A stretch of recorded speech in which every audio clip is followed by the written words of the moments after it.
I want to pull this back a little bit back to some practical stuff again.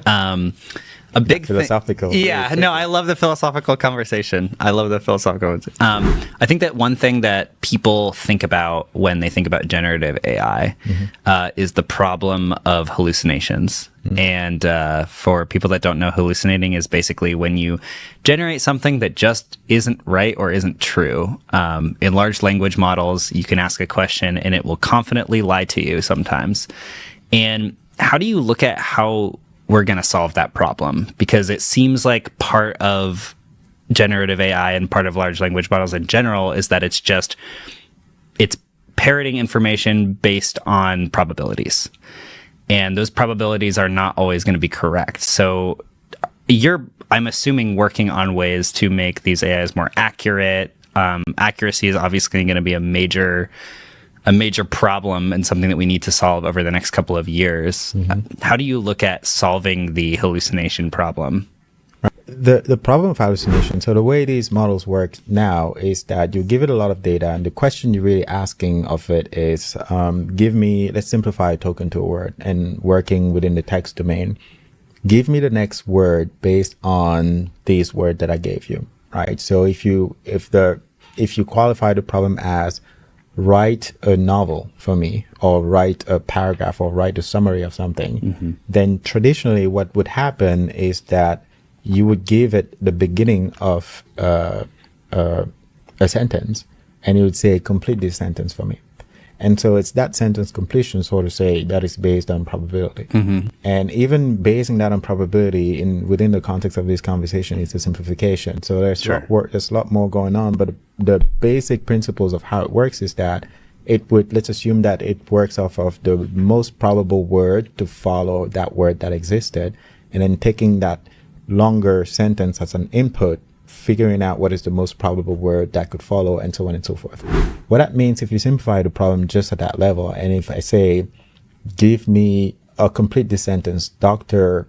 something works at John Hopkins or something like that, then it would just put a name there. Right. So the question you haven't asked is, make sure that that name is an existing human being that is really a doctor at John Hopkins and whatnot, right? So fundamentally, it's a different question to ask off of that system.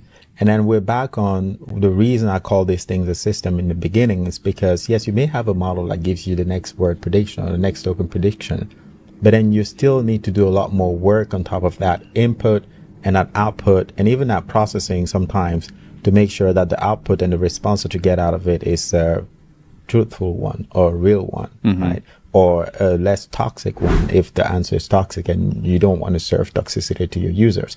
So there are many pre-processing and post-processing activities that need to happen. One, to make sure that the context, the answer of the model is grounded. We call that concept grounded in reality.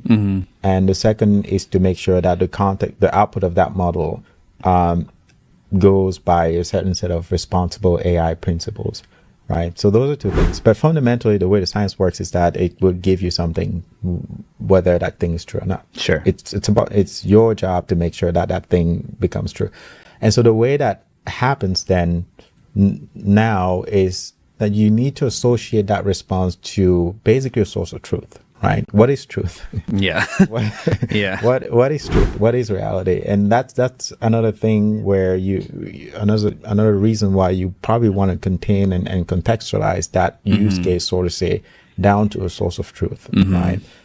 Give me Dr. Blah that works at John Hopkins, then you need to probably have a database of all the doctors that work in that hospital, and make sure that after you get the name of a doctor, because the model will give you that, you check that against that database. And if that person doesn't exist, or you can say, fill this specific spot off of the list of names out of the database, and constrain. So that's why Bard now has that Google button where you can ask a question and then you can double check it. That's another context. That's another mechanism for that. But that's not exactly why it has that button. just to land on the concept of hallucination. So it was named hallucination because it could give you some answers that seem real but are not necessarily real. But this is a normal functioning mode of these technologies. The reason it took us a while to release BART, for example, was not because, well, we invented the transformers. So we've known how to do this thing for a long time. Yeah. But it's all of the additional set of technologies that we had to build and principles that we had to really build around the behaviors of the model that really get us to, one, the requirements of building additional technologies. And then two, the challenge around making these technologies deterministic in the sense that you always want a specific answer. So you have to do a lot more evaluations. You have to do a lot more checks and balances. You have to add a number of metrics.